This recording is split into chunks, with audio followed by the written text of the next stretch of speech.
सुनेत्रा पवारांचा गुंगी गुडिया असा उल्लेख केलेला ट्विट काँग्रेसकडून डिलीट करण्यात आल्याचा दावा प्रवक्ते अतुल लोंढे यांनी केलेला आहे। परंतु महाराष्ट्र काँग्रेसच्या अधिकृत ट्विटर हँडलवरून हे ट्विट अद्यापही हटवण्यात आलेले नाही।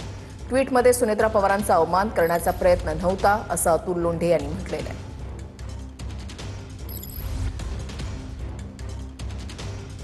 सुनेत्रा पवारांवरील गुंगी गुडिया हे ट्विट काँग्रेसकडून डिलीट करण्यात आल्याचं अतुल लोंढे यांच्याकडून जरी सांगण्यात आलेलं असलं तरी काँग्रेसच्या अधिकृत हँडलवरून हे ट्विट डिलीट झालेलं नाही आणि सुनेत्रा पवार यांचा अवमान करण्याचा कुठलाही प्रयत्न काँग्रेसचा नव्हता, असा मानस नव्हता असं अतुल लोंढेंकडून स्पष्ट करण्यात आलं आहे।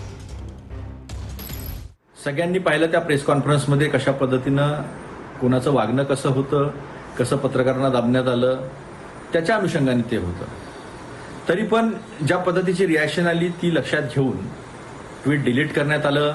स्वतः प्रदेशाध्यक्ष हर्षवर्धन सपकाळ यांच्या ट्विटर हँडलवरून त्या संदर्भात खेद सुद्धा व्यक्त करण्यात आला आणि चुकीच्या पद्धतीने ते समजून घेतलं असं सुद्धा दिलगिरी व्यक्त करण्यात आली।